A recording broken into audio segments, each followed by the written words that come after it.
ਸੋ ਜਿਸ ਲਈ ਅਸੀਂ 27ਵੇਂ ਭਾਵ ਦੇ ਵਿੱਚ ਜਾਂਦੇ ਹਾਂ ਜੈਨੇਸਿਸ ਦੇ ਉਤਪਤੀ ਤੇ ਅਸੀਂ ਇਹਦੇ ਵਿੱਚ ਦੋ ਚੀਜ਼ਾਂ ਦੇਖਦੇ ਪਏ ਹਾਂ ਕਿ ਨਾ ਤਾਂ ਈਸਾਊ ਨੇ ਆਪਣੇ ਫਸਟ ਬੋਰਨ ਹੋਣ ਦੀ, ਆਪਣੇ ਜੇਠਾ ਹੋਣ ਦੀ ਕੋਈ ਕਦਰ ਕੀਤੀ, ਪਰ ਇਸਹਾਕ ਦੇ ਉੱਤੇ ਵੀ ਇੱਕ ਬਹੁਤ ਭਾਰੀ ਜ਼ਿੰਮੇਵਾਰੀ ਹੈ ਕਿ ਉਸਨੇ ਕਿਹਨੂੰ ਬਰਕਤ ਦੇਣੀ, ਕੌਣ ਹੈ ਜਿਹੜਾ ਪ੍ਰਭੂ ਦੇ ਰਸਤੇ ਤੇ ਤੁਰਿਆ। ਉਸਦੀ ਜਿਹੜੀ ਮਾਂ ਆ ਉਸਨੂੰ ਪਤਾ ਆ, ਔਰ ਜਿਸ ਵੇਲੇ ਉਹ ਦੋਨਾਂ ਬੱਚਿਆਂ ਦੇ ਨਾਲ ਸੀ, ਉਹ ਦੋਨਾਂ ਬੱਚੇ ਜਿਹੜੇ ਦੋਨੇ ਜੁੜ ਰਹੇ ਸੀਗੇ, ਔਰ ਉਹ ਜਿੱਦਾਂ ਬੱਚਾ ਮੂਵ ਹੁੰਦਾ ਮਾਂ ਦੀ ਕੁੱਖ ਦੇ ਵਿੱਚ, ਤਾਂ ਉਹਨਾਂ ਦੇ ਵਿੱਚ ਅੰਦਰ ਹੀ ਇੱਕ ਝਗੜਾ ਚੱਲ ਰਿਹਾ ਸੀ। ਤਾਂ ਉਸਨੇ ਕਿਹਾ ਕਿ ਪ੍ਰਭੂ ਦੇ ਅੱਗੇ ਦੁਆ ਕੀਤੀ, ਪ੍ਰਭੂ ਇਸ ਤਰ੍ਹਾਂ ਤਾਂ ਮੈਂ ਮਰ ਜਾਊਂਗੀ, ਇਹ ਕੀ ਹੋ ਰਿਹਾ। ਤੇ ਪ੍ਰਭੂ ਨੇ ਉਸਨੂੰ ਇਹ ਦੱਸਿਆ ਕਿ ਤੇਰੀ ਕੁੱਖ ਦੇ ਵਿੱਚ ਦੋ ਕੌਮਾਂ ਹਨ, ਇਹ ਦੋਵੇਂ ਕੌਮਾਂ ਦੇ ਲੋਕ ਇੱਕ ਦੂਜੇ ਦੇ ਵਿਰੁੱਧ ਹੋਣਗੇ, ਇੱਕ ਦੂਜੇ ਤੋਂ ਤਕੜੇ ਹੋਣਗੇ, ਪਰ ਵੱਡਾ ਛੋਟੇ ਦੀ ਸੇਵਾ ਕਰੇ। ਉਸਨੂੰ ਪ੍ਰਭੂ ਦੇ ਉਹ ਵਾਕ ਚੇਤੇ, ਪ੍ਰਭੂ ਦੇ ਉਹ ਸ਼ਬਦ ਚੇਤੇ। ਔਰ ਜਿਸਲੇ ਛੋਟਾ ਪੈਦਾ ਹੋਇਆ ਤਾਂ ਉਸਨੇ ਵੱਡੇ ਦੀ ਅੱਡੀ ਫੜੀ ਹੋਈ ਸੀ। ਕਹਿਣ ਦਾ ਕੀ ਮਤਲਬ ਕਿ ਜਿਸਲੇ ਕੋਈ ਅੱਡੀ ਕਿਸੇ ਨੇ ਫੜੀ ਹੋਵੇ ਤਾਂ ਹੱਥ ਵਿੱਚ ਆ ਜਾਵੇ ਤਾਂ ਉਹ ਬੰਦਾ ਚੱਕ ਕੇ ਉਸਨੂੰ ਸੁੱਟ ਦਿੰਦਾ। ਇਹ ਉਸ ਕਲਚਰ ਦੇ ਵਿੱਚ ਇਹ ਚੀਜ਼ ਮੰਨੀ ਜਾਂਦੀ। ਜਿਸਲੇ ਦੋ ਭਲਵਾਨ ਕੁਸ਼ਤੀ ਕਰਦੇ ਹੋਣ, ਇੱਕ ਦੇ ਹੱਥ ਦੂਜੇ ਦੀ ਅੱਡੀ ਆ ਜਾਵੇ ਤਾਂ ਉਸਨੂੰ ਚੁੱਕ ਕੇ ਸੁੱਟ ਦਿੰਦਾ। ਸੋ ਮਾਂ ਨੇ ਇਹਨਾਂ ਸਾਰੀਆਂ ਚੀਜ਼ਾਂ ਨੂੰ ਨੋਟ ਕੀਤਾ ਹੈ, ਔਰ ਉਸਨੇ ਦੇਖਿਆ ਕਿ ਇਹ ਤੀਸਰੀ ਗਲਤੀ ਜਿਹੜੀ ਉਸਨੇ ਕੀਤੀ ਹੈਗੀ ਆ, ਉਸਨੇ ਕਨਾਨੀ ਔਰਤਾਂ ਦੇ ਨਾਲ ਵਿਆਹ ਕਰਾਇਆ, ਔਰ ਜਿੱਦਾਂ ਅਸੀਂ ਮੂਵੀ ਦੇ ਵਿੱਚ ਵੀ ਦੇਖਦੇ ਪਏ ਹਾਂ, ਉਸਨੇ ਆਪਣੇ ਲਈ ਪੱਕੇ ਘਰ ਬਣਾਏ ਜੋ ਪ੍ਰਭੂ ਦੀ ਇਜਾਜ਼ਤ ਨਹੀਂ। ਹਾਲੇ ਪੱਕੇ ਘਰਾਂ ਦੇ ਵਿੱਚ ਰਹਿਣ ਦੀ ਉਹਨਾਂ ਨੂੰ ਹਾਲੇ ਇਜਾਜ਼ਤ ਨਹੀਂ। ਪੱਕੇ ਘਰ ਉਹਨਾਂ ਦੇ ਬਣਨਗੇ, ਰਹਿਣਗੇ, ਲੇਕਿਨ ਹਾਲੇ ਇਜਾਜ਼ਤ ਨਹੀਂ। ਲੇਕਿਨ ਬਾਪ ਇਹ ਸਾਰੀਆਂ ਚੀਜ਼ਾਂ ਨੂੰ ਦੇਖ ਨਹੀਂ ਰਿਹਾ, ਇਸ ਕਰਕੇ ਪਰਮੇਸ਼ਰ ਨੇ ਉਸਦੀਆਂ ਅੱਖਾਂ ਦਿੱਤੀਆਂ। ਉਹ ਦੇਖ ਨਹੀਂ ਸਕਦਾ, ਪਰ ਜਿਹੜਾ ਇਨਸਾਨ ਦੇ ਵਿੱਚ ਇੱਕ ਕਮੀ ਹੋਵੇ ਨਾ, ਉਹ ਦੇਖ ਨਹੀਂ ਸਕਦਾ ਹੋਵੇ, ਤੇ ਜਿਹੜੀਆਂ ਦੂਸਰੀਆਂ ਜਿਹੜੀਆਂ ਉਹਦੀਆਂ ਇੰਦਰੀਆਂ ਆ, ਉਹਨਾਂ ਦੇ ਵਿੱਚ ਤਾਕਤ ਆ ਜਾਂਦੀ ਕਿ ਉਹਦੇ ਸੁਣਨ ਦੀ ਸ਼ਕਤੀ ਜ਼ਿਆਦਾ ਹੋ ਜਾਂਦੀ, ਉਹਨਾਂ ਦੀ ਸੁਣਨ ਦੀ ਸ਼ਕਤੀ ਜ਼ਿਆਦਾ ਹੋ ਜਾਂਦੀ ਹੈ। ਮੈਂ ਤੁਹਾਨੂੰ ਵੀਡੀਓ ਕਰ ਲਊਂਗਾ, ਆਈ ਥਿੰਕ 8-9 ਸਾਲ ਦਾ ਬੱਚਾ ਹੈ, ਉਹ ਜਿਹੜਾ ਪਿਆਨੋ ਦਾ ਨੋਟ ਸੁਣ ਲੈਂਦਾ, ਉਹ 2-3 ਵਾਰੀ ਉਸਨੂੰ ਸੁਣਦਾ, ਦੇਖ ਨਹੀਂ ਸਕਦਾ, ਉਹ ਬਿਲਕੁਲ ਉਸੇ ਤਰ੍ਹਾਂ ਵਜਾਉਂਦਾ। ਸੋ ਉਸਦਾ ਉਹਨਾਂ ਨੇ ਸੀਟੀ ਸਕੈਨ ਕੀਤਾ ਉਹਦੇ ਬ੍ਰੇਨ ਦਾ, ਔਰ ਜਿੱਦਾਂ ਹੀ ਉਹਨਾਂ ਨੇ ਮਿਊਜ਼ਿਕ ਵਜਾਇਆ ਤੇ ਉਹਦਾ ਜਿਹੜਾ ਬ੍ਰੇਨ ਸੀ, ਇੱਕ ਜਿੱਦਾਂ ਲਾਈਟ ਬਲਬ ਨਹੀਂ ਜਗਦੀ ਹੁੰਦੀ, ਏਦਾਂ ਜਗ ਪਿਆ। ਸਾਡੇ ਬ੍ਰੇਨ ਦੇ ਵਿੱਚ, ਸਾਡੇ ਵਿੱਚ ਨਰਸਾਂ ਭੈਣਾਂ ਵੀ ਹੈਗੀਆਂ, ਤੇ ਸਾਡੀਆਂ ਅੱਖਾਂ ਨੂੰ ਕਿਹੜਾ ਏਰੀਆ ਸੰਭਾਲਦਾ, ਸਾਡੀਆਂ ਹੱਥਾਂ ਪੈਰਾਂ ਨੂੰ ਕਿਹੜਾ ਏਰੀਆ ਸੰਭਾਲਦਾ, ਸਾਡੇ ਕੰਨਾਂ ਨੂੰ ਕਿਹੜਾ ਏਰੀਆ ਸੰਭਾਲਦਾ। ਸੋ ਉਹੀ ਚੀਜ਼ ਲਿਟ ਹੁੰਦੀ ਹੈ। ਤੇ ਉਹਨਾਂ ਨੇ ਦੇਖਿਆ ਕਿ ਜਿਸ ਚੀਜ਼ ਦੇ ਨਾਲ ਉਹਦੀਆਂ ਅੱਖਾਂ ਦੇਖ ਕੇ ਲਿਟ ਹੋਣੀਆਂ ਚਾਹੀਦੀਆਂ, ਅੰਦਰੋਂ ਇੰਦਰੀਆਂ ਜਿਹੜਾ ਹੈਗਾ ਅੰਦਰੋਂ ਹੋਣਾ ਚਾਹੀਦਾ, ਉਹ ਜਿਸ ਲਈ ਉਹ ਮਿਊਜ਼ਿਕ ਸੁਣਦਾ ਪਿਆ, ਉਹ ਸਾਰੀ ਦੀ ਸਾਰੀ ਜਿਹੜੀ ਤਾਕਤ ਉਹਦੇ ਕੰਨਾਂ ਨੂੰ ਗਈ। ਇਸ ਅਮੇਜ਼ਿੰਗ ਵੀਡੀਓ ਮੈਂ ਤੁਹਾਨੂੰ ਉਹਦੀ ਲਿੰਕ ਕਰ ਲੂੰਗਾ। ਪਰ ਇੱਥੇ ਅਸੀਂ ਇਹ ਦੇਖਦੇ ਪਏ ਹਾਂ ਕਿ ਪ੍ਰਭੂ ਨੇ ਉਸਦੀਆਂ ਉਹ ਵੀ ਸਾਰੀਆਂ ਚੀਜ਼ਾਂ ਡੱਲ ਕਰ ਦਿੱਤੀਆਂ। ਕਿਉਂ? ਕਿਉਂਕਿ ਪ੍ਰਭੂ ਚਾਹੁੰਦਾ ਕਿ ਬਰਕਤ ਇਹਨੂੰ ਮਿਲੇ। ਪ੍ਰਭੂ ਨੇ ਪਹਿਲਾਂ ਹੀ ਦੱਸਿਆ ਕਿ ਬਰਕਤ ਇਹਨੂੰ। ਸੋ ਇੱਥੇ ਕਈ ਵਾਰੀ ਸਾਡੇ ਭੈਣ ਭਰਾ ਜਿਹੜੇ ਮਸੀਹ ਦੇ ਵਿੱਚ ਨਹੀਂ, ਉਹ ਇੱਥੇ ਕਹਿੰਦੇ ਲੈ ਪ੍ਰਭੂ ਨੇ ਝੂਠ, ਇੱਥੇ ਝੂਠ ਬੋਲਿਆ, ਝੂਠ ਬੁਲਾਇਆ। ਇਹ ਕਿੱਦਾਂ ਦਾ ਪ੍ਰਭੂ? नहीं भाई, सानू पहले दस दिता गया कि बरकत उन्होंने मिलनी है। फिर कहते एक अन्ने नूं धोखा दिता, नहीं उस अन्ने ने अपने आप नूं धोखा दिता है। वो मूँह दे स्वाद दे विच पिया है। इशमाइल चला गया है, कटूरा दे बच्चे आ, वो सारा काम करते पे है, ते इन्हें बेसिकली अपना सारे का सारा जीवन अपनी मम्मी दे नाल ही गुजारिया। इसनूं ने किते किसी पासे जान ही नहीं दिता, ये स्वादी भोजना जी पिया। सो उसनूं भोजन जिहड़ा हैगा बस उहो ही चाहिए। और प्रभु ने ये जिसले सारिया चीज़ां देखियां ते प्रभु ने मां नूं गाइड किया। और मां नूं पता कि किहड़ा योग है, मां नूं पता वो बड़ी रिस्पोंसिबिलिटी बहुत बड़ी है। ये कोई एवं कैवी चीज नहीं जिहड़ी बरकत है, देखो ये बहुत बड़ी चीज है। सो उसने हुण दूसरे पासे अगर देखे जाइए, रिबका कौन है? रिबका अब्राहम दे भरा दी पोती आ। रिबका वो कुड़ी आ जिस वेले उसनूं अब्राहम दा नौकर लैण गया सी, तो उसने प्रभु दे अगे ये बेनती की सी कि मैं जिस कुड़ी दे कोलों मैं पानी मंगा तो कदे मैं तेरे ऊंठां नूं भी पानी पिलाउणी आ, वो कुड़ी मेरे मालक दे लई होएगी। की ओदा की मतलब आ? मैं तेरे ऊंठां नूं भी पानी पिलाउणी आ।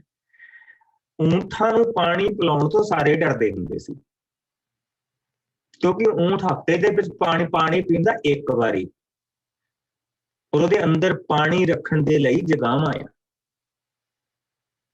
यदि ਉਹਦੀ ਮੋਢੀ ਝਾਲਰ ਹੁੰਦੀ पानी ਨਾਲ ਭਰੀ ਹੁੰਦੀ ਤੇ ਉਹਨੇ ਉਹ पानी सारा पीना हुंदा हफ्ते ਦਾ पूरा। ਉਹ ਮਿਹਨਤੀ ਕੁੜੀ ਆ, ਉਸਨੂੰ ਪਤਾ ਹੈ ਕਿ ਮੇਰਾ ਕਿਹੜਾ ਪੁੱਤਰ ਯੋਗ ਆ ਤੇ ਕਿਹੜਾ ਨਹੀਂ। ਇੱਕ ਤਾਂ ਉਹ ਜਿਹੜਾ ਸਵੇਰ ਨੂੰ ਤੀਰ ਕਮਾਨ ਚੁੱਕ ਲੈਂਦਾ ਤੇ ਬਾਹਰ ਦੌੜਾ ਫਿਰਦਾ ਤੇ ਨਾਨੀ ਕੁੜੀਆਂ ਦੇ ਨਾਲ ਦੌੜਿਆ ਫਿਰਦਾ। ਬਾਪ ਨੂੰ ਬੜਾ ਪਸੰਦ ਹੈ ਕਿਉਂਕਿ ਸ਼ਾਮ ਨੂੰ ਸ਼ਿਕਾਰ ਲੈ ਕੇ ਆਉਣਾ। ਇੱਕ ਆ ਜਿਸਨੇ ਸਾਰਾ ਇੱਜੜ ਸਾਂਭਿਆ, ਸਾਰੇ ਬਾਪ ਅੰਨਾ ਜਿਹੜਾ ਸਾਰੇ ਕੰਮ ਚਲਾਉਂਦਾ ਪਿਆ। ਇੱਕ ਉਹ।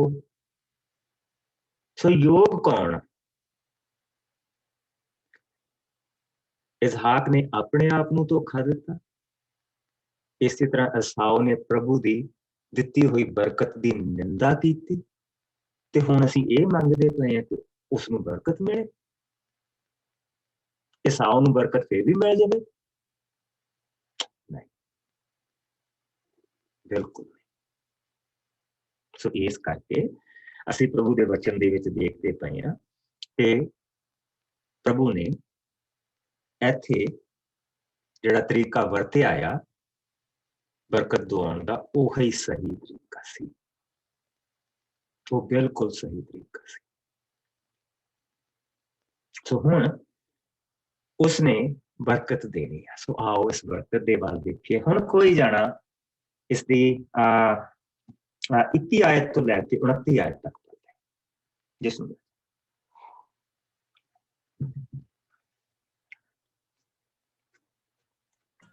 मैं पढ़ देना पास्टर जी। मेरा भी 21 ਤੋਂ 29 ਤੇ ਰਾਈਟ जी। इसहाक ने उसनों कहा, पुत्र मेरे नेड़े आ कि मैं देखा कि तू मेरा पुत्र ईसाऊ ही है। इसलिए याकूब अपने पिता दे नेड़े गया। उसके पिता ने टोह के कहा, तेरी आवाज़ तां याकूब वर्गी है पर हथ ईसाऊ दे हन। सो इसहाक उसनों पछाण ना सकिया क्योंकि उसके हथ ईसाऊ दे हत्थां वर्गे सन। इसलिए इसहाक ने उसनों असीस दित्ती। इसहाक ने उसको फिर पुछया कि तू सचमुच मेरा पुत्र ईसाऊ ही है? याकूब ने उत्तर दिता, हाँ। तद इसहाक ने कहा, अपने शिकार तो बनाया थोड़ा भोजन लिया के मैं खावां। याकूब ने इसहाक नूं भोजन दिता जो उसने खाधा। उसने दाखसर भी इसहाक नूं दित्ती जो उसने पीती। भोजन कर चुकण दे पिछों इसहाक ने उसनूं कहा, मेरे पुत्र नेड़े आ के मैनूं चुम। ਯਾਕੂਬ ਨੇ ਨੇੜੇ ਆ ਕੇ ਆਪਣੇ ਪਿਤਾ ਨੂੰ ਚੁੰਮਿਆ।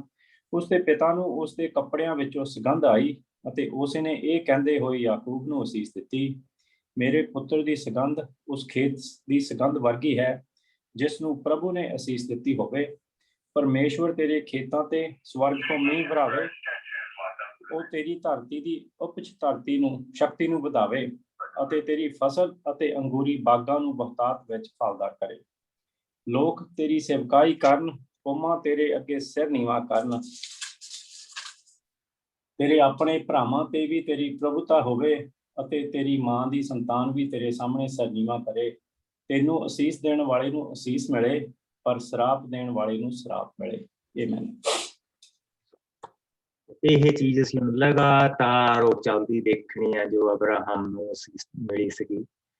ਸੋ ਜਿਸ ਵੇਲੇ ਅਬਰਾਹਮ ਨੂੰ ਅਸੀਂ ਦੇਖਦੇ ਪਏ ਹਾਂ, ਉਸਨੂੰ ਉਤਪਤ ਦੇ 12ਵੇਂ ਚੈਪਟਰ 'ਚ, ਉਤਪਤ ਦੇ 15ਵੇਂ ਚੈਪਟਰ 'ਚ, ਉਤਪਤ ਦੇ 17ਵੇਂ ਚੈਪਟਰ ਦੇ ਵਿੱਚ ਉਹਨੂੰ ਇਹ ਅਸੀਸ ਮਿਲੀ। ਫਿਰ ਅਸੀਂ ਜਿਸਲੇ ਗਾਂ ਗਏ ਹਾਂ, ਜਿਸਲੇ ਇਜ਼ਹਾਕ ਦੀ ਵਾਰੀ ਆਈ ਆ ਤੇ ਇਜ਼ਹਾਕ ਨੂੰ ਪਰਮੇਸ਼ਵਰ ਨੇ ਉਹੀ ਅਸੀਸ ਕੇ ਦਿੱਤੀ ਹੈਗੀ ਆ। ਉਹ ਅਸੀਂ 26ਵੇਂ ਚੈਪਟਰ ਦੇ ਵਿੱਚ ਪੜ੍ਹਦੇ ਹਾਂ। ਔਰ ਹੁਣ ਉਹੀ ਅਸੀਸ ਜਿਹੜੀ ਆ ਉਹ ਉਸਨੇ ਆਪਣੇ ਪੁੱਤਰ ਜੇਕਬ ਨੂੰ ਦੇ ਦਿੱਤੀ, ਯਾਕੂਬ ਨੂੰ ਦੇ। ਔਰ ਦੇਖੋ ਇਸ ਦੇ ਵਿੱਚ ਕਿੰਨਾ ਕੁਛ ਉਸਨੇ ਦਿੱਤਾ। ਇੱਕ ਆਖਰੀ ਚੀਜ਼ ਸੀ, ਹੁਣ ਉਸਨੇ ਪਹਿਲਾਂ ਛੋ ਕੇ ਦੇਖਿਆ, ਫਿਰ ਉਸਨੇ ਕਿਹਾ ਕਿ ਹਾਂ, ਆਵਾਜ਼ ਉਸਨੇ ਪਹਿਚਾਨਣ ਦੀ ਕੋਸ਼ਿਸ਼ ਕੀਤੀ, ਪਰ ਪ੍ਰਭੂ ਨੇ ਉੱਥੇ ਉਹਦਾ ਬਲਾਕ ਲਾਤਾ। ਫਿਰ ਉਸਨੇ ਕਿਹਾ ਮੇਰੇ ਲਾਗੇ ਆ ਕੇ ਮੈਨੂੰ ਚੁੱਕ। ਉਸਨੇ ਆਪਣੇ ਬਾਪ ਦੇ ਕੋਲ ਗਿਆ, ਬਾਪ ਨੂੰ ਚੁੰਮਿਆ, ਔਰ ਫਿਰ ਉਸਨੇ ਉਸਨੂੰ ਸੁੰਘਿਆ। ਉਸਨੇ ਕਿਹਾ ਹਾਂ, ਇਹ ਕੱਪੜੇ ਸਾਊ ਦੇ ਪਾਏ ਹੋਏ ਸੀ। ਨਵਾਂ ਇੱਕੋ ਹੀ ਘਰ ਦੇ ਵਿੱਚ ਰਹਿੰਦੇ ਪਏ ਦੋਨੇ, ਇਹ ਸਾਊ ਦੇ ਕੱਪੜਿਆਂ ਦੇ ਵਿੱਚ ਕੀ ਖਾਸੀਅਤ ਸੀ ਜਿਹੜੀ ਜੇਕਬ ਦੇ ਕੱਪੜਿਆਂ ਦੇ ਵਿੱਚ ਨਹੀਂ ਸੀ? ਕਿਉਂਕਿ ਏਸਾਓ ਜੰਗਲੀ ਜਾਨਵਰ ਮਾਰ ਕੇ ਖਾਂਦਾ ਸੀ, ਔਰ ਜਿਸ ਲਈ ਉਹ ਜੰਗਲੀ ਜਾਨਵਰ ਤੁਸੀਂ ਮਾਰ ਕੇ ਖਾਂਦੇ ਆ, ਤੁਹਾਡੇ ਸਰੀਰ ਦੇ ਵਿੱਚੋਂ ਇੱਕ ਉਹ ਵੱਖਰੀ ਸਮੈਲ ਆਉਂਦੀ ਹੈ। ਜਿਸ ਲਈ ਤੁਸੀਂ ਜੰਗਲੀ ਜਾਨਵਰ ਮਾਰ ਕੇ ਘਰ ਵੀ ਲਿਆਉਂਦੇ ਨਾ, ਤੁਸੀਂ ਉਹਨੂੰ ਬਣਾਉਂਦੇ ਆ ਤਾਂ ਉਹਦੇ ਵਿੱਚ ਇੱਕ ਖਾਸ ਸਮੈਲ, ਉਸਨੂੰ ਆਮ ਸਟੋਰਾਂ ਦੇ ਵਿੱਚੋਂ ਬਾਏ ਕਰਨ ਵਾਲਾ ਨਹੀਂ ਖਾ ਸਕਦਾ। ਔਰ ਉਹੀ ਸਮੈਲ ਸਰੀਰ ਦੇ ਅੰਦਰ ਹੁੰਦੀ ਆ, ਔਰ ਉਹੀ ਜਿਹੜੀ ਸਮੈਲ ਉਹ ਕੁੱਤੇ ਵਿੱਚ ਹੁੰਦੀ। ਸੋ ਇਸ ਕਰਕੇ ਉਸਨੇ ਕਿਹਾ ਕਿ ਸੁਗੰਧ ਬਿਲਕੁਲ ਮੇਰੇ ਪੁੱਤਰ ਈਸੋ ਵਰਗੀ ਹੁੰਦੀ ਹੈ। ਪਰ ਬਰਕਤ ਜਿਸ ਲਈ ਉਸਨੇ ਦਿੱਤੇ ਆ, ਤੇ ਦੇਖੋ ਕਿੰਨੀ ਪਿਆਰੀ ਉਸਨੇ ਬਰਕਤ ਦਿੱਤੇ ਆ। ਕਹਿੰਦਾ ਮੇਰੇ ਪੁੱਤਰ ਦੀ ਸੁਗੰਧ ਉਸ ਖੇਤ ਦੀ ਸੁਗੰਧ ਵਰਗੀ ਹੈ ਜਿਸ ਨੂੰ ਪ੍ਰਭੂ ਨੇ ਅਸੀਸ ਦਿੱਤੀ ਹੋ। ਤੇ ਉਸਨੇ ਉਸ ਬਰਕਤ ਨੂੰ ਉਹਦੀ ਇੱਕ ਤਰ੍ਹਾਂ ਦੀ ਤੁਸੀਂ ਇਹ ਕਹਿ ਲਓ ਕਿ ਜਿੱਦਾਂ ਹਰਾ ਭਰਿਆ ਖੇਤ ਹੋਵੇ।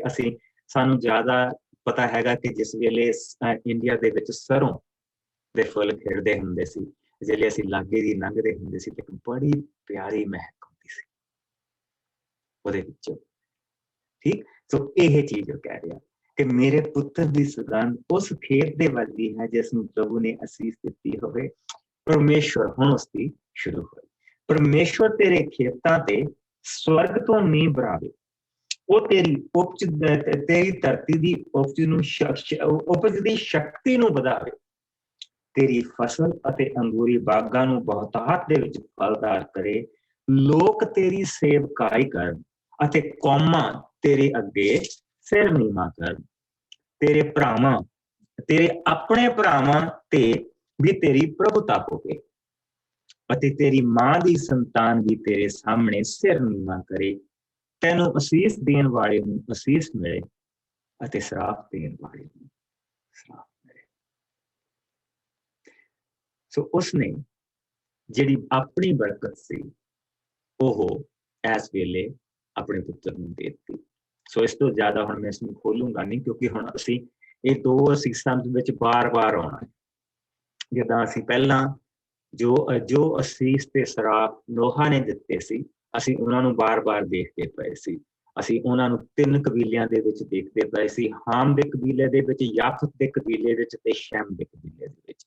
ਔਰ ਅਸੀਂ ਉਸ ਨੂੰ ਬਾਰ-ਬਾਰ ਦੇਖ ਕੇ ਇਹ ਦੇਖਿਆ ਕਿ ਕਿਸ ਤਰ੍ਹਾਂ ਜਿਹੜੇ ਹਾਮ ਦਾ ਕਬੀਲਾ ਆ ਉਹ ਬੇਸਿਕਲੀ ਜਿੱਥੇ ਵੀ ਨੇਟਿਵ ਹੈਗੇ ਆ ਲੋਕ, ਜਿੱਥੇ ਵੀ ਜਿੱਦਾਂ ਅਸੀਂ ਕਹਿੰਦੇ ਨੇਟਿਵ ਇੰਡੀਅਨਸ ਇੱਥੇ ਕਹਿੰਦੇ ਆ, ਫਿਰ ਸਾਡੇ ਇੰਡੀਆ ਦੇ ਵਿੱਚ ਵੀ ਆਦੀਵਾਸੀ ਲੋਕ ਰਹਿੰਦੇ ਆ। ਇਸੇ ਤਰ੍ਹਾਂ ਜਰਮਨ ਦੇ ਵਿੱਚ ਵੀ ਹਾਲੇ ਆਦੀਵਾਸੀ ਲੋਕ ਰਹਿੰਦੇ ਆ। ਔਰ ਅਸੀਂ ਰਸ਼ੀਆ ਦਾ ਉਦੋਂ ਦੇਖਿਆ ਸੀ ਥੋੜਾ ਜਿਹਾ, ਰਸ਼ੀਆ ਦੇ ਵਿੱਚ ਵੀ ਆਦੀਵਾਸੀ ਲੋਕ ਰਹਿੰਦੇ ਆ।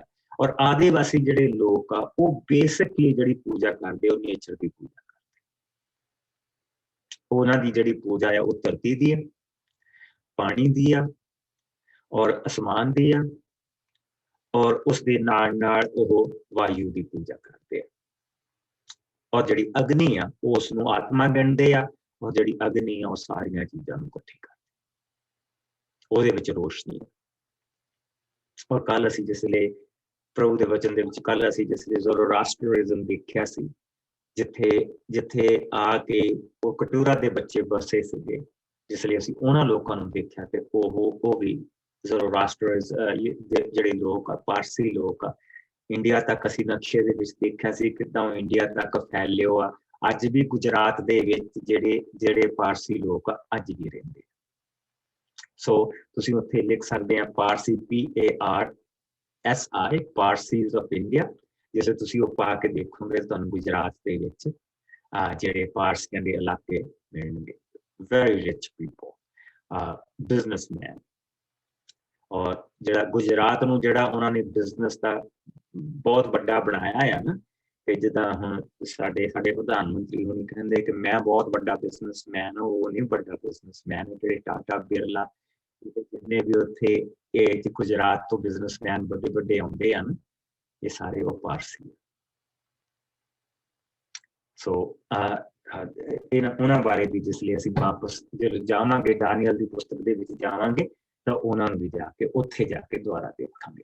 ਸੋ ਇੱਥੇ ਅਸੀਂ ਜਿਸ ਲਈ ਇਹ ਦੇਖਦੇ ਪਏ ਹਾਂ ਤੇ ਉਸਨੇ ਸਾਰੇ ਕੌਮਾਂ ਦੇ ਲਈ ਜਿਹੜੀ ਬਰਕਤ ਉਸਦੇ ਬਜ਼ੁਰਗੇ ਤੋਂ ਮਿਲੀ ਸੀ, ਫਿਰ ਉਸਨੂੰ ਮਿਲੀ ਸੀ, ਉਸਨੇ ਉਹ ਸਾਰੀ ਦੀ ਸਾਰੀ ਬਰਕਤ ਆਪਣੇ ਪੁੱਤਰ ਦੇ ਉੱਤੇ ਡੋਲ ਦਿੱਤੀ।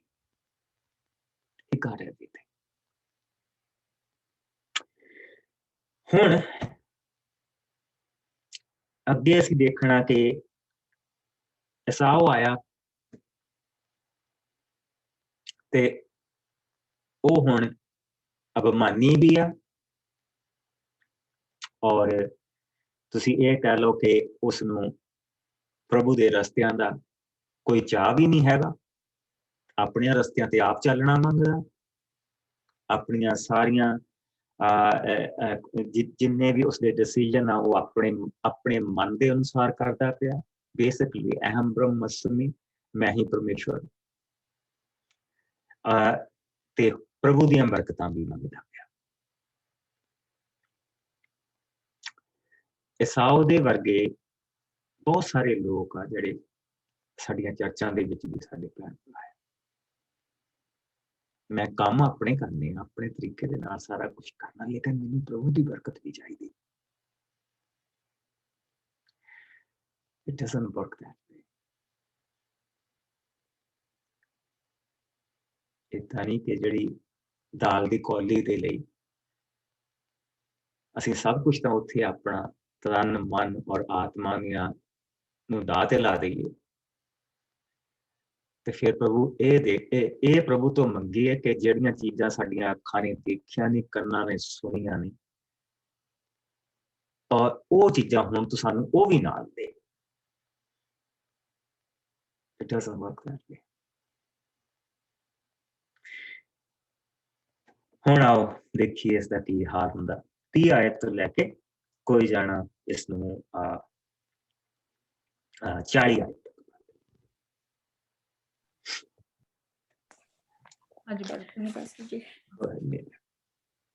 ਏਸਾਓ ਦਾ ਆਪਣੇ ਪਿਤਾ ਕੋਲੋਂ ਅਸੀਸ ਲੈਣ ਆਉਣਾ। ਇਸਹਾਕ ਅਜੇ ਯਾਕੂਬ ਨੂੰ ਅਸੀਸ ਦੇ ਕੇ ਹਟਿਆ ਹੀ ਸੀ ਅਤੇ ਯਾਕੂਬ ਬਾਹਰ ਗਿਆ ਹੀ ਸੀ ਕਿ ਉਸਦਾ ਭਰਾ ਏਸਾਓ ਵੀ ਆਪਣੇ ਪਿਤਾ ਕੋਲ ਇਹ ਕਹਿ ਕੇ ਭੋਜਨ ਲਿਆਇਆ, ਪਿਤਾ ਜੀ ਉੱਠ ਕੇ ਬੈਠੋ ਅਤੇ ਆਪਣੇ ਪੁੱਤਰ ਦਾ ਮਾਰਿਆ ਸ਼ਿਕਾਰ ਖਾਵੋ ਅਤੇ ਮੈਨੂੰ ਅਸੀਸ ਦੇਵੋ। ਇਸਾਕ ਨੇ ਕਿਹਾ, ਤੂੰ ਕੌਣ ਹੈ? ਇਸਾਓ ਨੇ ਉੱਤਰ ਦਿੱਤਾ, ਤੇਰਾ ਜੇਠਾ ਪੁੱਤਰ ਇਸਾਓ। ਇਹ ਸੁਣ ਕੇ ਇਸਾਕ ਕੰਬ ਉੱਠਿਆ। ਉਹ ਬੋਲਿਆ, ਤਾਂ ਫਿਰ ਉਹ ਕੌਣ ਸੀ ਜੋ ਸ਼ਿਕਾਰ ਮਾਰ ਕੇ ਮੇਰੇ ਕੋਲ ਲਿਆਇਆ ਸੀ? ਉਹ ਤੇਰੇ ਆਉਣ ਤੋਂ ਪਹਿਲੇ ਹੀ ਬਾਹਰ ਗਿਆ ਹੈ ਅਤੇ ਮੈਂ ਉਸਨੂੰ ਅਸੀਸ ਦਿੱਤੀ ਹੈ। ਉਹ ਅਸੀਸ ਉਸਨੂੰ ਜ਼ਰੂਰ ਮਿਲੇਗੀ। ਇਹ ਸੁਣ ਕੇ ਇਸਾਓ ਦੀਆਂ ਚੀਕਾਂ ਨਿਕਲ ਗਈਆਂ। ਉਹ ਉੱਚੀ ਉੱਚੀ ਰੋਣ ਲੱਗਾ। ਉਸਨੇ ਆਪਣੇ ਪਿਤਾ ਨੂੰ ਕਿਹਾ, ਮੇਰੇ ਪਿਤਾ, ਮੈਨੂੰ ਵੀ ਆਪਣੀ ਅਸੀਸ ਦੇਵੋ। ਹਾਂ, ਮੈਨੂੰ ਵੀ ਅਸੀਸ ਦੇਵੋ। ਇਸਾਕ ਨੇ ਕਿਹਾ, ਤੇਰਾ ਭਰਾ ਧੋਖੇ ਨਾਲ ਆ ਕੇ ਤੇਰੀ ਅਸੀਸ ਲੈ ਗਿਆ ਹੈ। ਇਸਾਓ ਨੇ ਕਿਹਾ, ਉਸਦਾ ਨਾਂ ਯਾਕੂਬ ਹੈ, ਅਰਥਾਤ ਧੋਖੇਬਾਜ਼। ਉਸਨੇ ਮੈਨੂੰ 2 ਵਾਰੀ ਧੋਖਾ ਦਿੱਤਾ। ਪਹਿਲਾਂ ਮੇਰੇ ਜੇਠੇ ਹੋਣ ਦਾ ਹੱਕ ਮੇਰੇ ਤੋਂ ਖੋਹ ਲਿਆ ਅਤੇ ਹੁਣ ਮੇਰੀ ਅਸੀਸ ਵੀ ਲੈ ਗਿਆ। ਪਰ ਪਿਤਾ ਜੀ, ਕੀ ਤੇਰੇ ਕੋਲ ਮੇਰੇ ਲਈ ਕੋਈ ਅਸੀਸ ਨਹੀਂ ਬਚੀ? ਇਸਾਕ ਨੇ ਉੱਤਰ ਦਿੱਤਾ, ਮੈਂ ਪਹਿਲਾਂ ਹੀ ਉਸਨੂੰ ਤੇਰਾ ਸੁਆਮੀ ਬਣਾ ਚੁੱਕਾ ਹਾਂ। ਉਸਦੇ ਸਾਰੇ ਭਰਾ ਉਸਦੀ ਸੇਵਾ ਕਰਨਗੇ। ਉਸਦੀ ਫਸਲ ਅਤੇ ਅੰਗੂਰੀ ਬਹੁਤਾਤ ਵਿੱਚ ਫਲਦਾਰ ਹੋਵੇਗੀ। ਮੈਂ ਤੈਨੂੰ ਕੀ ਦੇ ਸਕਦਾ ਹਾਂ? ਇਸਾਓ ਨੇ ਕਿਹਾ ਕਿ ਪਿਤਾ ਜੀ, ਤੇਰੇ ਕੋਲ ਇੱਕੋ ਹੀ ਅਸੀਸ ਹੈ। ਹਾਂ, ਮੈਨੂੰ ਵੀ ਅਸੀਸ ਦੇਵੋ। ਇਹ ਕਹਿ ਕੇ ਉਹ ਫਿਰ ਉੱਚੀ ਉੱਚੀ ਰੋਣ ਲੱਗ ਪਿਆ। ਤਦ ਉਸਦੇ ਪਿਤਾ ਨੇ ਕਿਹਾ, ਤੇਰੇ ਖੇਤਾਂ ਤੇ ਸਵਰਗ ਤੋਂ ਮੀਂਹ ਨਹੀਂ ਪਵੇਗਾ। ਉਹ ਅਣ ਉਪਜਾਊ ਸ਼ਕਤ ਰਹਿਤ ਹੋਣਗੇ। ਪਰ ਤੂੰ ਆਪਣੀ ਤਲਵਾਰ ਦੇ ਬਲ ਨਾਲ ਰਹੇਂਗਾ ਅਤੇ ਤੂੰ ਆਪਣੇ ਭਰਾ ਦੀ ਸੇਵਾ ਕਰੇਂਗਾ। ਤੂੰ ਮੌਕਾ ਆਉਣ ਤੇ ਉਸਦਾ ਜੂਲਾ ਆਪਣੇ ਉੱਤੇ ਭੰਨ ਸੁੱਟੇਂਗਾ। ਗਾਂ ਵੀ ਪੜ੍ਹਨੇ ਪਾਸਟਰ ਜੀ? ਬਾਅਦ ਚ ਪੜ੍ਹਦੇ, ਬਾਅਦ ਚ ਦੇਖਦੇ। ਸੋ ਹੁਣ ਤੁਸੀਂ ਅਗਰ ਇਸ ਅਸੀਸ ਨੂੰ ਦੇਖੋ ਤੇ ਇਹ ਬਿਲਕੁਲ ਉਲਟਾ। ਅਗਰ ਇਸ ਅਸੀਸ ਨੂੰ ਦੇਖੋ ਤਾਂ ਇਹ ਬੇਸਿਕਲੀ ਇਸ਼ਮਾਇਲ ਵਾਲੀ ਅਸੀਸ।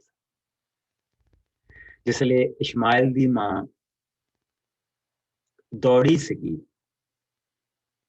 ਔਰ ਉਸਨੇ ਸਾਰਾ ਤੋਂ ਤੰਗ ਆ ਕੇ ਤੇ ਰਸਤੇ ਦੇ ਵਿੱਚ ਉਸਨੂੰ ਐਂਜਲ ਮਿਲਿਆ ਸੀ ਔਰ ਉਸਨੇ ਪੁੱਛਿਆ ਸੀ ਕਿ ਤੂੰ ਕਿੱਧਰ ਨੂੰ ਜਾ ਰਹੀ? ਤਾਂ ਉਸਨੇ ਦੱਸਿਆ ਕਿ ਮੈਂ ਆਪਣੀ ਮਾਲਕਣ ਸਰਾਈ ਤੋਂ ਦੌੜ ਕੇ ਆਈ। ਤਾਂ ਉਸਨੇ ਐਂਜਲ ਨੇ ਉਸਨੂੰ ਕਿਹਾ, ਮੇਰੇ ਨਾਲ 16ਵੇਂ ਭਾਵ ਦੇ ਵਿੱਚ ਆ ਜਾ।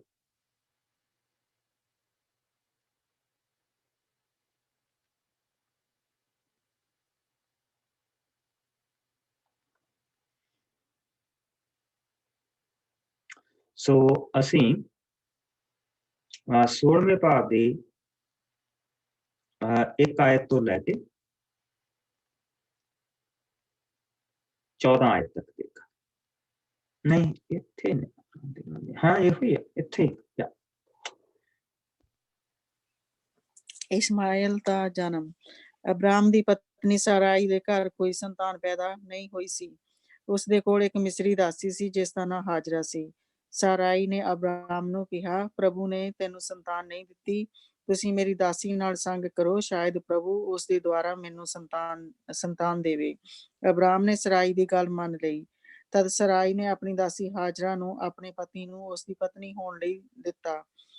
ਅਬਰਾਮ ਉਸ ਸਮੇਂ ਕਨਾਨ ਵਿੱਚ 10 ਸਾਲ ਰਹਿ ਚੁੱਕਾ ਸੀ। ਸੋ ਅਬਰਾਮ ਨੇ ਹਾਜਰਾ ਨਾਲ ਸੰਗ ਕੀਤਾ ਤੇ ਉਹ ਗਰਭਵਤੀ ਹੋਈ। ਇਸ ਤਰ੍ਹਾਂ ਹਾਜਰਾ ਨੂੰ ਘਮੰਡ ਹੋਣ ਲੱਗਾ ਅਤੇ ਉਹ ਸਰਾਈ ਨੂੰ ਤੁੱਛ ਸਮਝਣ ਲੱਗੀ। ਸਰਾਈ ਨੇ ਅਬਰਾਮ ਨੂੰ ਕਿਹਾ, ਇਹ ਸਭ ਤੇਰੇ ਕਾਰਨ ਹੋਇਆ। ਮੈਂ ਤਾਂ ਆਪ ਆਪਣੀ ਦਾਸੀ ਤੈਨੂੰ ਦਿੱਤੀ, ਪਰ ਜਦੋਂ ਤੋਂ ਉਹ ਗਰਭਵਤੀ ਹੈ ਮੈਨੂੰ ਤੁੱਛ ਸਮਝਣ ਲੱਗ ਪਈ ਹੈ। ਪ੍ਰਭੂ ਤੇਰਾ ਅਤੇ ਮੇਰਾ ਆਪ ਨਿਆਂ ਕਰੇ। ਅਬਰਾਮ ਨੇ ਸਰਾਈ ਨੂੰ ਉੱਤਰ ਦਿੱਤਾ, ਦੇਖ, ਤੇਰੀ ਦਾਸੀ ਆਪਣੇ ਅਧਿਕਾਰ ਵਿੱਚ ਹੈ। ਜੋ ਕੁਝ ਤੂੰ ਉਸ ਨਾਲ ਕਰਨਾ ਚਾਹੀਂ ਕਰ। ਤਦ ਸਰਾਈ ਨੇ ਉਸ ਨਾਲ ਸਖਤੀ ਕੀਤੀ ਤਾਂ ਹਾਜਰਾ ਉਸ ਕੋਲੋਂ ਨੱਠ ਗਈ। ਪ੍ਰਭੂ ਦੇ ਇੱਕ ਸਵਰਗਦੂਤ ਨੇ ਹਾਜਰਾ ਨੂੰ ਜੰਗਲ ਵਿੱਚ ਸੂਰ ਦੀ ਥਾਂ ਦੇ ਲਾਗਲੇ ਚਸ਼ਮੇ ਕੋਲ ਜਾ ਲੱਭਿਆ। ਉਸਨੇ ਹਾਜਰਾ ਨੂੰ ਕਿਹਾ, ਹੇ ਸਰਾਈ ਦੀ ਦਾਸੀ ਹਾਜਰਾ, ਤੂੰ ਕਿੱਥੋਂ ਆਈ ਹੈ ਤੇ ਕਿੱਥੇ ਨੂੰ ਜਾਣਾ ਹੈ? ਹਾਜਰਾ ਨੇ ਉੱਤਰ ਦਿੱਤਾ, ਮੈਂ ਆਪਣੀ ਮਾਲਕ ਸਰਾਈ ਕੋਲੋਂ ਨੱਠ ਆਈ ਹਾਂ। ਪਰ ਸਵਰਗਦੂਤ ਨੇ ਉਸਨੂੰ ਕਿਹਾ, ਤੂੰ ਉਸ ਕੋਲ ਵਾਪਸ ਜਾ ਅਤੇ ਉਸ ਦੇ ਅਧੀਨ ਰਹਿ। ਦੇਖ, ਮੈਂ ਤੇਰੀ ਸੰਤਾਨ ਨੂੰ ਇੰਨੀ ਵਧਾਵਾਂਗਾ ਕਿ ਕੋਈ ਉਸ ਦੀ ਗਿਣਤੀ ਨਹੀਂ ਕਰ ਸਕੇਗਾ। ਤੇਰੇ ਇੱਕ ਪੁੱਤਰ ਪੈਦਾ ਹੋਵੇਗਾ। ਤੂੰ ਉਸ ਦਾ ਨਾਂ ਇਸਮਾਇਲ ਰੱਖਣਾ, ਕਿਉਂਕਿ ਪ੍ਰਭੂ ਨੇ ਦੁੱਖ ਦੀ ਤੇਰੀ ਪੁਕਾਰ ਸੁਣੀ ਹੈ। ਤੇਰਾ ਪੁੱਤਰ ਜੰਗਲੀ ਗਧੇ ਦੀ ਤਰ੍ਹਾਂ ਰਹੇਗਾ। ਉਹ ਹਰ ਇੱਕ ਦੇ ਵਿਰੁੱਧ ਉੱਠੇਗਾ ਅਤੇ ਹਰ ਕੋਈ ਉਸ ਦੇ ਵਿਰੁੱਧ ਉੱਠੇਗਾ। ਉਹ ਆਪਣੇ ਸਭ ਸਾਕ ਸੰਬੰਧੀਆਂ ਤੋਂ ਵੱਖਰਾ ਰਹੇਗਾ। ਹਾਜਰਾ ਨੇ ਕਿਹਾ ਕਿ ਮੈਂ ਸੱਚਮੁੱਚ ਪ੍ਰਭੂ ਦੇ ਦਰਸ਼ਨ ਕੀਤੇ ਹਨ ਅਤੇ ਫਿਰ ਵੀ ਜਿਉਂਦੀ ਹਾਂ।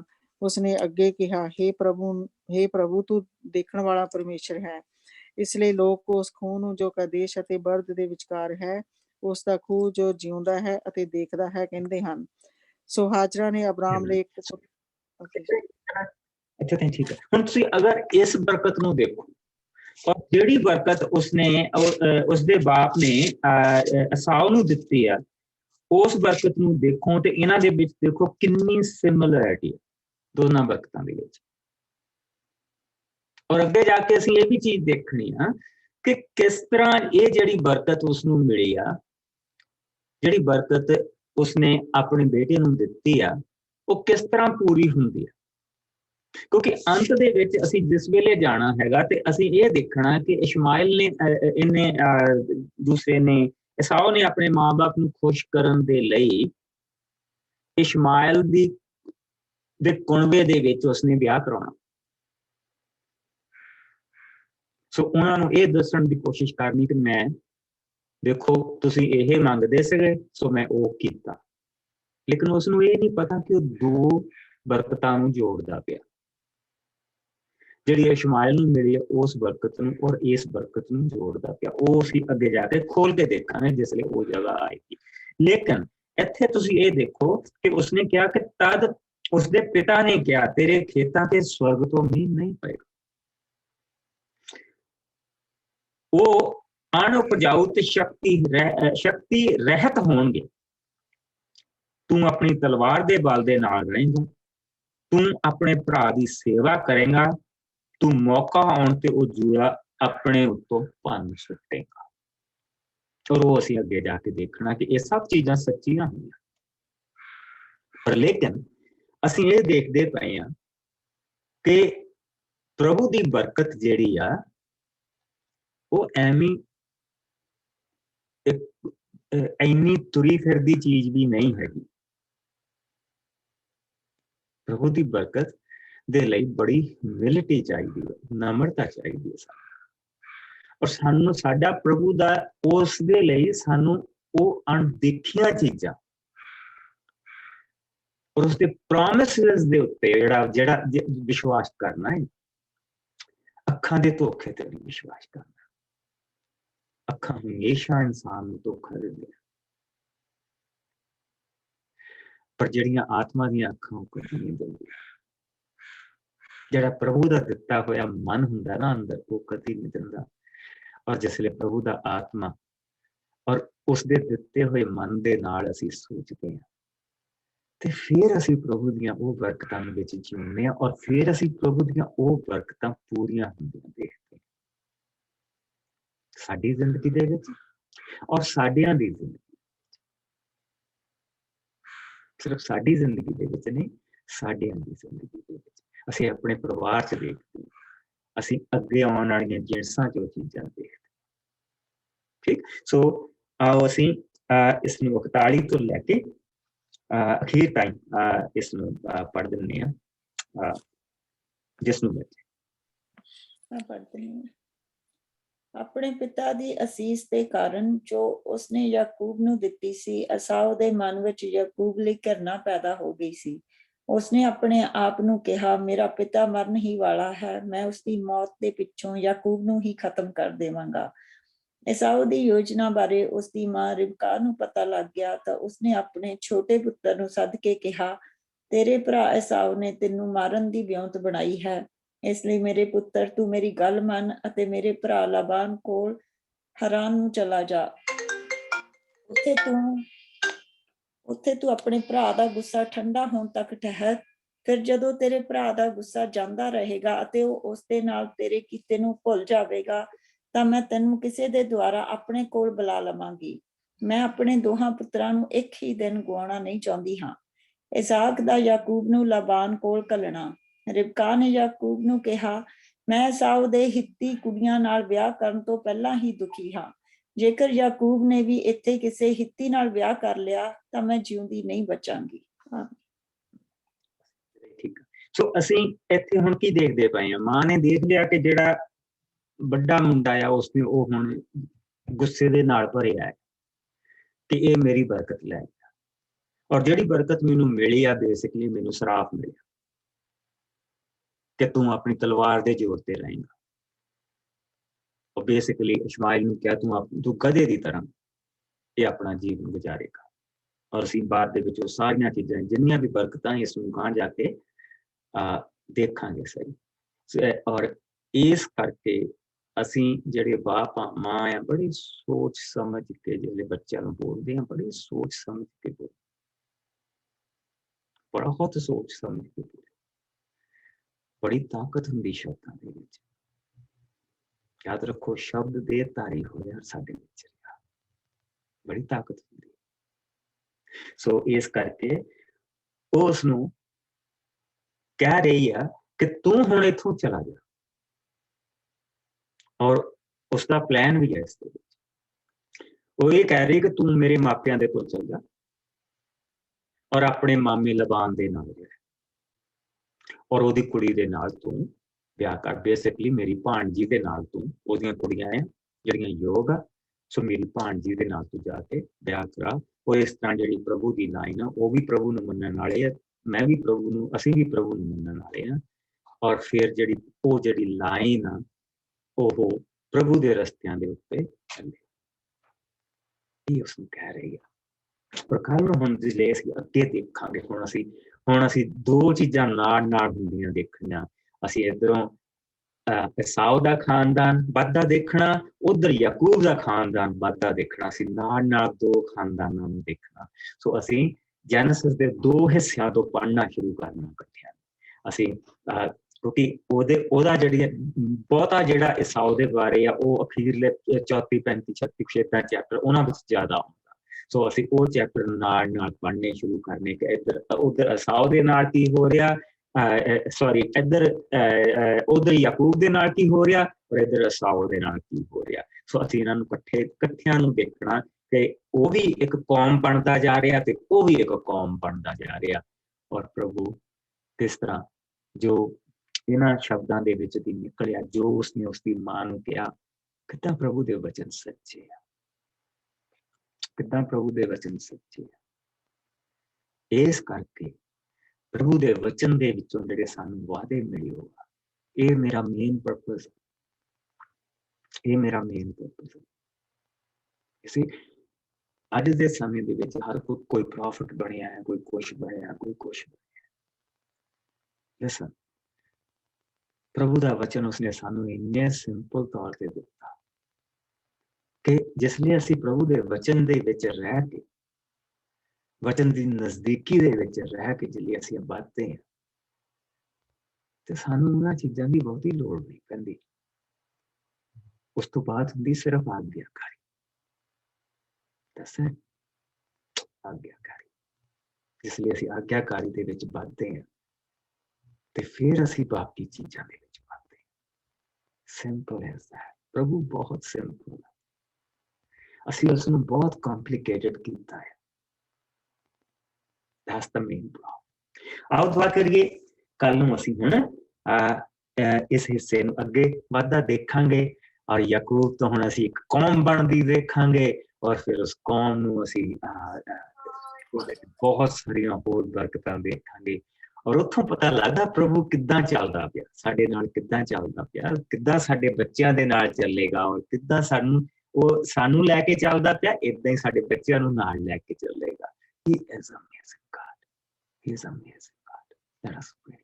ਪ੍ਰਭੂ ਜੀ, ਤੇਰਾ ਬਹੁਤ ਸ਼ੁਕਰ ਕਰਦੇ ਹਾਂ ਇਸ ਸਮੇਂ ਦੇ ਲਈ, ਤੇਰੇ ਵਚਨ ਦੇ ਲਈ। ਖੁਦਾਵੰਦ, ਜਦ ਤੇਰੇ ਅਸੀਂ ਵਚਨ ਦੇ ਵਿੱਚੋਂ ਦੀ ਗੁਜ਼ਰਦੇ ਹਾਂ, ਸੱਚਮੁੱਚ ਇੱਕ ਨਵਾਂਪਨ ਸਾਡੇ ਅੰਦਰ ਪੈਦਾ, ਇੱਕ ਨਵੀਂ ਸਵਰਗ ਦੀ ਅੱਗ ਨੂੰ ਪ੍ਰਭੂ ਜੀ ਜਿਹੜੀ ਹੁੰਦੀ ਹੈ, ਉਹ ਪ੍ਰਭੂ ਜੀ ਸੱਚਮੁੱਚ ਭਵਾਕਾ ਮਾਰ ਕੇ ਇੱਕ ਵਾਰ ਫੇਰ ਉੱਠਦੀ ਹੈ, ਔਰ ਅਸੀਂ ਤੇਰੇ ਪਿਆਰ ਦੇ ਵਿੱਚ ਵੱਧਦੇ ਹਾਂ। ਤੂੰ ਵਫਾਦਾਰ ਪਰਮੇਸ਼ਰ, ਤੂੰ ਪਿਆਰਾ ਪਰਮੇਸ਼ਰ। ਖੁਦਾਵੰਦ, ਤੇਰਾ ਕਿੰਨਾ ਸ਼ੁਕਰ ਆ ਕਿ ਤੂੰ ਸੱਚਮੁੱਚ ਕਮਜ਼ੋਰਾਂ ਨੂੰ ਉੱਚਾ ਕਰਦਾ। ਬੱਕਰੀਆਂ ਚਾਰ, ਭੇਡਾਂ ਬੱਕਰੀਆਂ ਚਾਰਨ ਵਾਲਿਆਂ ਤੋਂ ਪ੍ਰਭੂ ਜੀ ਤੂੰ ਕੌਮਾਂ ਤਿਆਰ ਕਰਦਾ। ਕਿੰਨਾ ਮਹਾਨ ਪਰਮੇਸ਼ਰ, ਕਿੰਨਾ ਮਹਾਨ ਪਰਮੇਸ਼ਰ। ਸੋ ਪ੍ਰਭੂ ਜੀ, ਇਸੇ ਤਰ੍ਹਾਂ ਤੂੰ ਸਾਡੇ ਨਾਲ ਚੱਲ, ਸਾਨੂੰ ਤੇਰੀ ਆਵਾਜ਼ ਸੁਣਾਈ ਦੇ, ਸਾਨੂੰ ਤੇਰੀ ਹਜ਼ੂਰੀ ਮਹਿਸੂਸ ਹੋਵੇ, ਅਸੀਂ ਤੇਰੇ ਵਿੱਚ ਪਾਈਏ। ਤੇਰੀ ਭਲਾਈ, ਤੇਰਾ ਰਹਿਮ, ਤੇਰੀ ਦਇਆ, ਤੇਰੀ ਸੋਟੀ, ਤੇਰੀ ਲਾਠੀ ਹਮੇਸ਼ਾ ਸਾਡੇ ਨਾਲ ਬਣੀ ਰਹੇ। ਪ੍ਰਭੂ ਜੀ, ਹੁਣ ਤੋਂ ਲੈ ਕੇ ਜਦ ਤੱਕ ਅਸੀਂ ਦੁਆਰਾ ਮਿਲੀਏ ਤੇਰੀ ਬਰਕਤ ਸਾਡੇ ਸਭ ਦੇ ਨਾਲ ਬਣੀ ਰਹੇ। ਔਰ ਪ੍ਰਭੂ ਜੀ ਅਸੀਂ ਤੇਰੇ ਹੱਥਾਂ ਦੀ ਰਾਖੀ ਦੇ ਵਿੱਚ ਆਪਣੇ ਆਪ ਨੂੰ ਦਿੰਦੇ ਹਾਂ। ਇਹ ਸਭ ਕੁਝ ਅਸੀਂ ਆਪਣੇ ਪਿਆਰੇ ਪ੍ਰਭੂ ਯਿਸੂ ਮਸੀਹ ਦੇ ਮਿੱਠੇ ਔਰ ਪਿਆਰੇ ਨਾਮ ਚ ਮੰਗਦੇ ਹਾਂ। ਔਰ ਸਾਰੇ ਭੈਣ ਭਰਾ ਕਹਿਣ ਆਮੀਨ। Bless you. ਖੁਦਾਵੰਦ ਤੁਹਾਨੂੰ ਬਰਕਤ ਦੇ, ਤੁਹਾਡੇ ਸਭ ਦੇ ਨਾਲ ਬਣਿਆ ਰਹੇ। ਅਸੀਂ ਹੁਣ ਕੱਲ ਨੂੰ ਜਿਸਲੇ ਮੁੜ ਕੇ ਆਵਾਂਗੇ ਤਾਂ ਹੁਣ ਅਸੀਂ ਕੱਲ ਨੂੰ ਏਸਾਓ ਔਰ ਯਾਕੂਬ ਦੀ ਜ਼ਿੰਦਗੀ ਦੇ ਵਿੱਚ ਅੱਗੇ ਵਧਾਂਗੇ। ਪ੍ਰਭੂ ਤੁਹਾਨੂੰ ਸਭ ਨੂੰ ਬਰਕਤ ਹੈ। ਤੁਹਾਡੇ